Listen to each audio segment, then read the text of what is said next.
আসসালামু আলাইকুম রহমতুল্লাহি আবরাকাতুহু। আলোচনা করব বিস্ময়কর মিরাজ ও আধুনিক বিজ্ঞান। পৃথিবীর সৃষ্টি লগ্ন থেকে আজ পর্যন্ত যত বিস্ময়কর ঘটনা সংঘটিত হয়েছে এবং কাল কিয়ামত পর্যন্ত যত বিস্ময়কর ঘটনা সংঘটিত হবে, তার মধ্যে সবচেয়ে মহা বিস্ময়কর ঘটনা হচ্ছে মিরাজ। মিরাজটা কি? যার আবিধানিক অর্থ হলো ঊর্ধ্বে গমন। পারিভাষিক অর্থে মিরাজ বলতে বোঝায় নবী এবং রাসূলগণকে নবুয়াতের গুরুদায়িত্ব পালনের উপযোগী করে গড়ে তোলার জন্য আল্লাহ রব্বুল আলামিন তার সর্বাধিক সন্নিকটে ডেকে নেন। সেই ডাকে সাড়া দিয়ে নবী রাসূলদের হাজির হওয়াকে বলা হয় মিরাজ। যেমন হজরত মুসা আলাইহিস সালামকে তুর পাহাড়ে আল্লাহ ডেকে নিয়েছিলেন, যেখানে মুসার সঙ্গে আল্লাহর মিরাজ হয়েছিল। ইব্রাহিম নবী আলাইহিস সালামকে মরুভূমির ভিতরে ডেকে নিয়েছিলেন, সেটা ছিল ইব্রাহিম নবীর মিরাজ। আর আমাদের রসুল সাল্লাল্লাহু আলাইহি ওয়াসাল্লামকে একদম আকাশের উপরে, একদম সপ্তম আকাশে ডেকে নিয়েছিলেন আল্লাহর অতি সান্নিধ্যে, সন্নিকটে। এটাকে বলা হয় মিরাজ। মিরাজের উদ্দেশ্য হলো আল্লাহর সৃষ্টি রহস্য, কুদরতের বিশালতা এবং আল্লাহর সীমাহীন ক্ষমতা দেখানো, সেই সাথে রাসূলের নবুয়াতের গুরুদায়িত্ব পালনের উপযোগী করে গড়ে তোলা। এটা ছিল মিরাজের উদ্দেশ্য। মিরাজ ঊর্ধ্বলোকে কেন?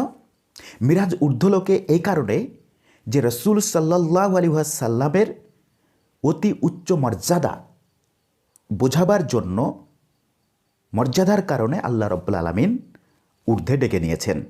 অন্যান্য নবীদের মতো জমিনে বা পাহাড়ের উপরে আমাদের রাসূলের মিরাজ হয়নি। মিরাজ কয় তারিখে সংগঠিত হয়েছিল?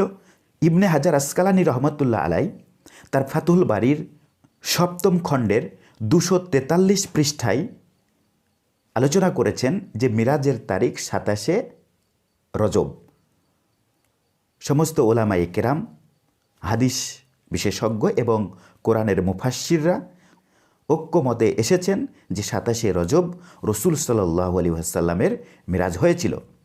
মিরাজের পথের বর্ণনা যে আল্লাহ রসুল সাল্লাল্লাহু আলাইহি ওয়াসাল্লাম উম্মে হানির ঘরে, মক্কায় উম্মে হানির ঘরে এশার নামাজের পরে শুয়েছিলেন।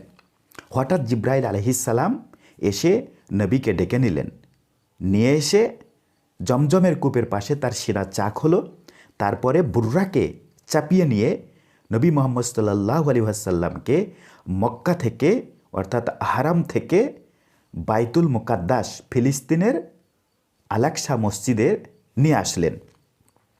যে কথা পবিত্র আল কোরআনে সূরা বনী ইসরাইলের 1 নম্বর আয়াতে আল্লাহ নিজে ঘোষণা করছেন, সুবহানাল্লাযী আসরা বিআবদিহি লাইলাম মিনাল মাসজিদিল হারাম ইলাল মাসজিদিল আকসা। আল্লাহ বলছেন, পরম পবিত্র ও মহিমাময় সত্তা, যিনি তার স্বীয় বান্দাকে এক রাতে মসজিদে হারাম থেকে মসজিদে আকসা পর্যন্ত ভ্রমণ করালেন।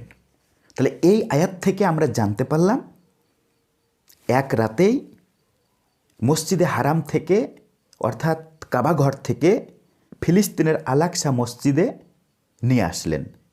দূরত্ব কতটা? 1232 কিলোমিটার। 1232 কিলোমিটার। তৎকালীন সময়ে মক্কা থেকে জেরুজালেম, ফিলিস্তিনের আল-আকসা মসজিদে যেতে সময় লাগতো 40 দিন। ঘোড়ায় এবং উটের পিঠে চেপে 40 দিন সময় লাগতো। আল-আকসা মসজিদে প্রবেশ করে সমস্ত নবীদের উপস্থিতিতে নবী মুহাম্মদ সাল্লাল্লাহু আলাইহি ওয়াসাল্লাম 2 রাকাত নামাজ পড়ালেন। 2 রাকাত নামাজ পড়লেন।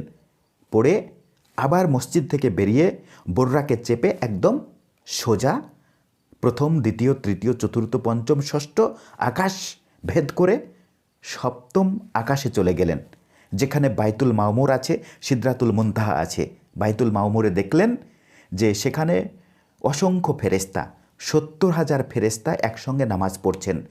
যে 70,000 ফেরেশতার দল একসঙ্গে নামাজ পড়ছেন, এটা কিয়ামত পর্যন্ত আর দ্বিতীয়বার ওই মসজিদে বাইতুল মামুরে নামাজ পড়ার সুযোগ পাবে না। এ মসজিদটি রয়েছে কাবা ঘরের ঠিক সোজাসুজি উপরের দিকে। বিজ্ঞানের দৃষ্টিতে মিরাজ, বুররাক শব্দটি বারকুন শব্দ থেকে এসেছে, যার অর্থ হচ্ছে বিদ্যুৎ, যার গতিবেগ প্রতি সেকেন্ডে 1,86,000 মাইল। এই গতিবেগে যদি কেউ সূর্য পর্যন্ত পৌঁছাতে চায় তাহলে সময় লাগবে 8 মিনিট 19 সেকেন্ড। এখন অনেকে প্রশ্ন করতে পারেন যে রাসূল সাল্লাল্লাহু আলাইহি ওয়াসাল্লাম বুররাকে চেপে কিভাবে তিনি উপর দিকে চলে গেলেন, যেখানে বায়ুমণ্ডলের শেষ সীমানা অতিক্রম করার পরে তো অক্সিজেন থাকে না। এই অক্সিজেন ব্যতীত মহাকাশে কিভাবে ভ্রমণ করলেন? ইউনুস নবী আলাইহিস সালাম 40 দিন মাছের পেটে ছিলেন। তিনি কিভাবে বেঁচেছিলেন? 1891 সালে স্টার অব দি ইস্ট জাহাজে কিছু জেলে মাছ ধরতে নেমেছিল। তারপরে জেমস বাটলে নামক এক জেলে মাছের পেটে চলে যায়। 24 ঘন্টা পরে ওই মাছটিকে মৃত অবস্থায় উদ্ধার করা গেলে পেট কেটে দেখা গেল যে জেমস বাটলে বেঁচে আছে। সেটা কি করে সম্ভব?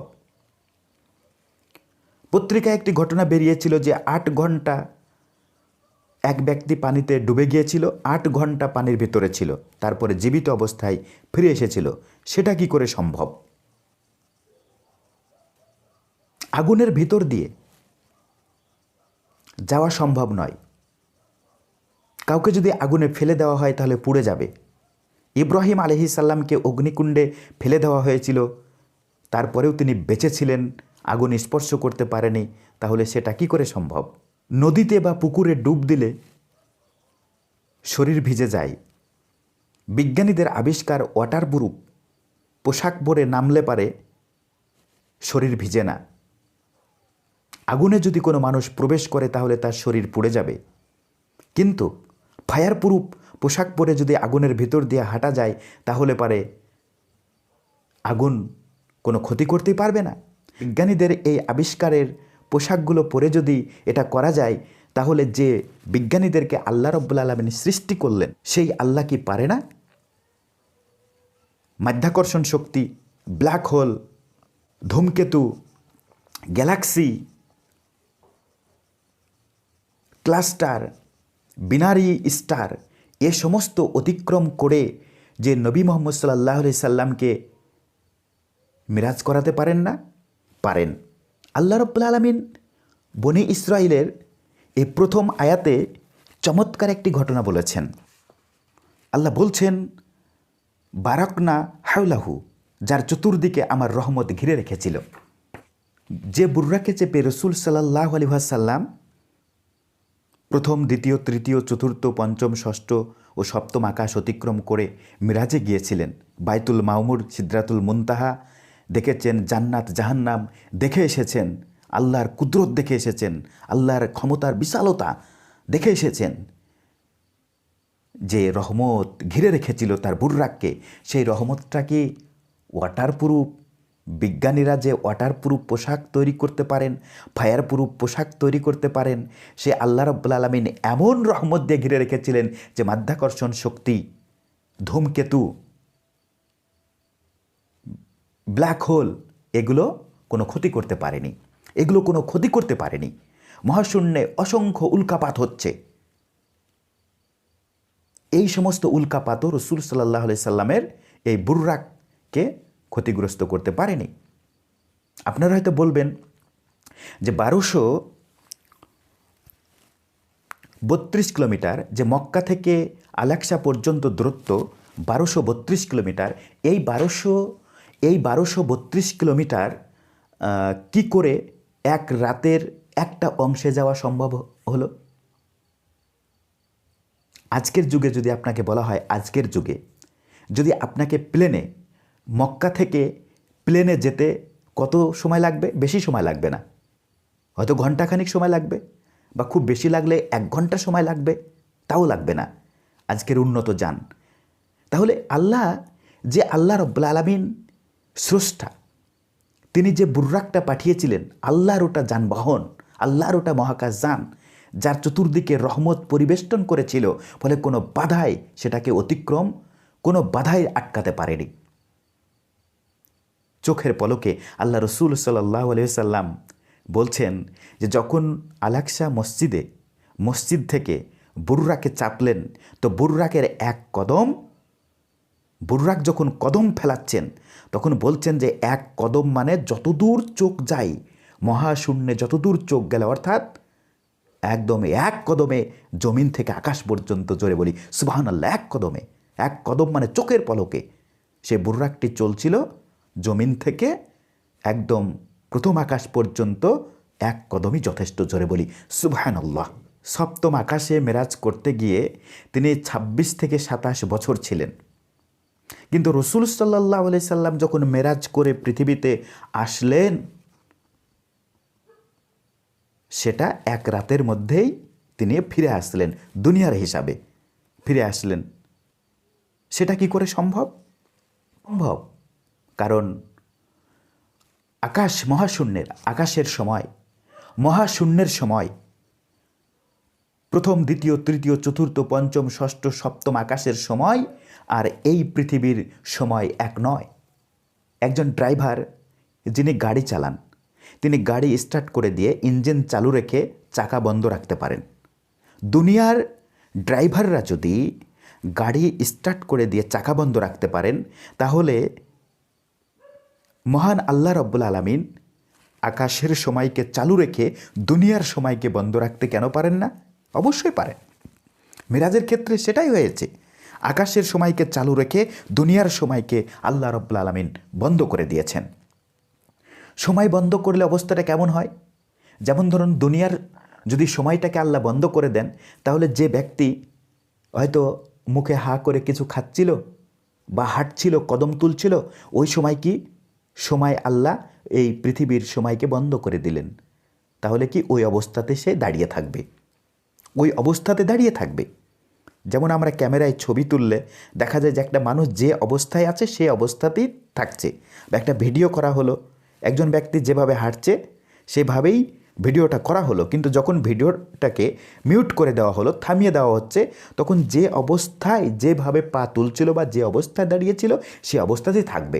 আবার যখন অন করে দেওয়া হবে তখন আবার চলতে থাকবে। আল্লাহ রব্বুল আলামিন ঠিক এভাবেই দুনিয়ার সময়কে বন্ধ রেখে আকাশের সময়কে চালু রেখেছিলেন, যেটা মানুষ টের পায়নি, মানুষ বুঝতে পারেনি। আল্লাহর কি কুদরত, সুবহানাল্লাহ। মিরাজের প্রকৃত শিক্ষাটা কি? মিরাজের প্রকৃত শিক্ষা হচ্ছে যে আল্লাহ রব্বুল আলামিন তার নবী রাসূলদেরকে তার অতি সন্নিকটে সান্নিধ্যে ডেকে নিয়েছেন, যে সমাজ ব্যবস্থায় ইসলাম প্রচার হতে যাচ্ছে, ইসলাম কায়েম করা। প্রকৃত শিক্ষা হচ্ছে যে আল্লাহ রব্বুল আলামিনের যে বিধান, সেই বিধানকে সমাজে প্রতিষ্ঠিত করা। আর সমস্ত ভ্রান্ত মতবাদের উপরে এই প্রতিষ্ঠিত করতে গেলে একটা ট্রেনিংয়ের দরকার, সেই ট্রেনিং নবী রাসূলদেরকে দেওয়া হয়েছে। তাহলে মিরাজের প্রকৃত উদ্দেশ্য, প্রকৃত শিক্ষা হচ্ছে যে সমাজ থেকে অন্যায়, ঘুষ, সুদ, যাবতীয় অন্যায় কাজ থেকে যেন মানুষ বিরত থাকে, আমরা বিরত থাকতে পারি এবং নামাজকে আমরা প্রতিষ্ঠিত করতে পারি। এটা হচ্ছে আসল উদ্দেশ্য। অর্থাৎ আল্লাহর দেওয়া আইনকে আমরা নিজেরা মানতে পারি এবং সমাজে, রাষ্ট্রে আমরা যেন এই আইনকে বাস্তবায়িত করতে পারি, এটাই হচ্ছে প্রকৃত শিক্ষা। কিন্তু দেখা যায় যে মিরাজের প্রকৃত শিক্ষাটাকে আমরা মানি না। আমরা শুধু অনুষ্ঠান সর্বস্ব কিছু কাজ করে আমরা ক্ষান্ত হয়ে যাই। আমরা মিরাজের শিক্ষা নিজেও জানি না এবং সেটাকে মানারও চেষ্টা করি না। আসুন আমরা জানার চেষ্টা করি যে মিরাজ কি।